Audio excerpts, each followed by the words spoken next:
कंवारी ननद। अंजलि की उम्र लगभग 30 साल हो चुकी थी। वो एक स्कूल में टीचर की जॉब करती थी। अंजलि के घर में उसकी माँ के अलावा उसका छोटा भाई और भाभी भी रहा करते थे। 30 साल की उम्र होने के बाद भी अंजलि की अब तक शादी नहीं हुई थी। इस बात को लेकर अंजलि की माँ रुक्मिणी देवी काफी परेशान रहा करती थी।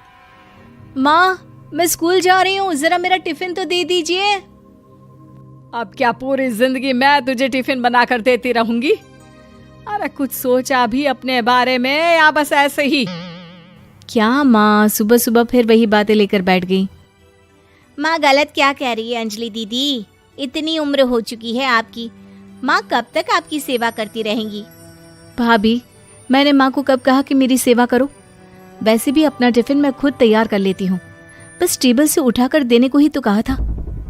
वैसे अंजलि दीदी, देखा जाए तो टिफिन उठाकर देने की उम्र तो आपकी है। आपका अपना घर परिवार बच्चे होते तो ये जिम्मेदारी आज आप पूरी कर रही होती। एक बात मेरी समझ में नहीं आती, अगर मेरी शादी नहीं हुई तो इसमें मेरी क्या गलती है और तुम सब लोग मेरे पीछे क्यों पड़े रहते हो? अरे कुछ कहना क्या पीछे पड़े रहना होता है? अपने छोटे भाई को देख, तुझसे 3 साल छोटा है लेकिन 2 बच्चे खेल रहे हैं आंगन में।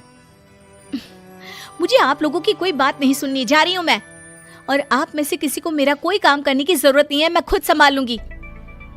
इतना कहकर अंजलि वहां से चली जाती है। शाम को जब अंजलि अपने स्कूल से लौटकर घर वापस आती है तो उसने देखा कि पड़ोस वाली निर्मला चाची वहां पर बैठी हुई थी। क्या बात है अंजलि बिटिया, नौकरी करके वापस आ गई? जी चाची जी, कैसी हैं आप? मैं तो ठीक हूँ बेटा, तुम बताओ शादी के बारे में कुछ सोचा या नहीं? अरे रहने दीजिए ना, इससे तो शादी की बात करना ही बेकार है।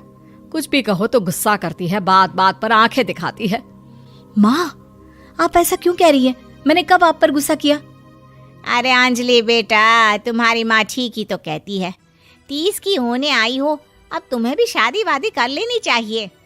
चाची जी, आप तो ऐसे कह रही हैं जैसे शादी करने से मैंने मना किया हो।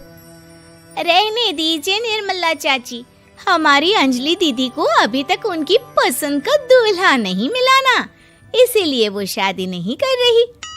भाभी, ऐसी कोई बात नहीं है। अरे तो फिर क्या बात है? तुम्हारी माँ ने तुम्हारे लिए इतने रिश्ते ढूंढे लेकिन तुम्हें कोई पसंद ही नहीं आता। क्या है ना चाची जी, हमारी ननद रानी नौकरी जो करती है ऐसे ही थोड़ी ना किसी को पसंद कर लेंगी। अरे भाई, नौकरी का घमंड है तो बात अलग है, कोई और बात हो तो बताओ, कोई रास्ता निकाला जाए। नहीं चाची जी, कोई बात नहीं है, बस मुझे अभी तक अपनी पसंद का कोई मिला नहीं है। सुन लिया आपने? इस लड़की के तो पर निकल आए हैं और इतनी उम्र में अपनी पसंद का कोई मिलेगा भी नहीं इसे। माँ, आप मेरी शादी को लेकर हमेशा मुझे ताने क्यों मारती रहती हैं? अपनी माँ की बातें तो ताने लगती है। ताने हैं? बताओ, मैंने कुछ गलत कहा क्या? देखो, ये सब छोड़ो, मेरी दूर की बुआ का बेटा है, उसकी अभी शादी नहीं हुई है, उम्र होगी कोई 34-35 साल। आप कहें तो बात आगे बढ़ाऊं? अरे हाँ हाँ, क्यों नहीं, ये भी कोई पूछने की बात है।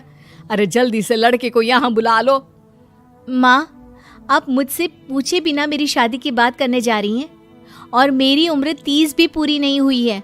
निर्मला चाची कह रही है कि वो लड़का 35 साल का है। अंजलि दीदी, आपको क्या लगता है इस उम्र में कोई फिल्म का हीरो आएगा आपके लिए? देखिए, अब पसंद और नापसंद की बात तो रहने दीजिए, पसंद करने की उम्र तो आपकी निकल चुकी। अब तो जो भी मिले उसी से शादी कर लीजिए, इसी में भलाई है। तेरी भाभी बिल्कुल ठीक कह रही है। अब जैसा रिश्ता मिले उसके लिए हाँ कर देना, ताकि हम भी गंगा नहाए। ठीक है, चलिए मैं उस लड़के को कहती हूँ, वो कल ही अंजलि को देखने आ जाएगा। अगले दिन निर्मला चाची के दूर का रिश्तेदार अंजलि को देखने उसके घर आता है। उसका नाम था अजय। अंजलि जी, तो आप नौकरी करती हैं, वो भी स्कूल में? जी हाँ, मैं स्कूल में टीचर हूँ। हमारी बेटी बहुत होशियार है। अरे पढ़ने लिखने में इतनी होशियार है, इसीलिए तो इसकी नौकरी लगी है स्कूल में। हाँ हाँ ठीक है आंटी जी, ज़रा मुझे भी तो बात करने दीजिए आपकी बेटी से। जी पूछिए ना, क्या पूछना चाहते हैं? अंजलि मैडम, ये तो बताइए कि आपने अभी तक शादी क्यों नहीं की? बस ऐसे ही, कहीं कोई रिश्ता पसंद नहीं आया इसलिए। लेकिन क्या मैं आपसे पूछ सकती हूँ कि आपने शादी क्यों नहीं की? अंजलि, क्या कर रही हो तुम? लड़कियों को इस तरह की बातें नहीं शोभा देती। रहने दीजिए आंटी जी, आपकी बेटी काफ़ी पढ़ी लिखी है, मैं उनके सवाल का जवाब दे ही देता हूँ। वो क्या है ना, मुझे भी अभी तक अपनी पसंद की कोई लड़की नहीं मिली। अच्छा, कोई बात नहीं। वैसे आपकी तनख्वाह कितनी है? कितना कमा लेती हैं महीने का? जी यही कोई 25,000 महीने। बस 25,000? इतने से क्या होता है? इतने से तो आजकल घर भी नहीं चलता। आपके कहने का क्या मतलब है? अरे मैं तो ये सोच कर आया था कि नौकरी वाली लड़की है, आराम से 40,000 कमाती होगी। माफ कीजिएगा, आपका और मेरा रिश्ता नहीं हो सकता। जी कोई बात नहीं, मुझे भी आपके साथ शादी करने में कोई इंटरेस्ट नहीं है। अंजलि, किस तरह की बात कर रही हो? घर आए रिश्ते को ठुकरा रही हो तुम। दीदी, अब इस उम्र में आपको इतनी अकड़ नहीं दिखानी चाहिए। अच्छा खासा रिश्ता हाथ से निकल गया, कहीं ऐसा ना हो कि जिंदगी भर कुंवारी ही रह जाओ आप। कुछ दिन और ऐसे ही निकल जाते हैं और अंजलि की शादी कभी नहीं होती। अंजलि के परिवार वाले बिंदास उसे ताने मारते रहते हैं, लेकिन अंजलि एक बड़ी नौकरी की तैयारी करती है और उसमें सिलेक्ट होने के बाद अंजलि को एक बहुत बड़ी नौकरी मिल जाती है। अब तो दीदी के नखरे और भी ज्यादा बढ़ जाएंगे भाई। अब तो इतनी बड़ी नौकरी जो लगी है, अब इनकी शादी होने से रही। माँ, मुझे नौकरी के लिए दूसरे शहर जाना पड़ेगा। आप जानती हैं ये बहुत बड़ी जॉब है और इसमें पैसे भी बहुत ज्यादा मिलेंगे। अच्छा, कितने पैसे मिलेंगे बेटा? माँ, मुझे हर महीने 90,000 सैलरी मिलेगी। क्या? अरे वाह वाह, ये तो बहुत अच्छी बात है। लेकिन फायदा क्या? कितने भी पैसे मिले, शादी तो हुई नहीं ना तुम्हारी।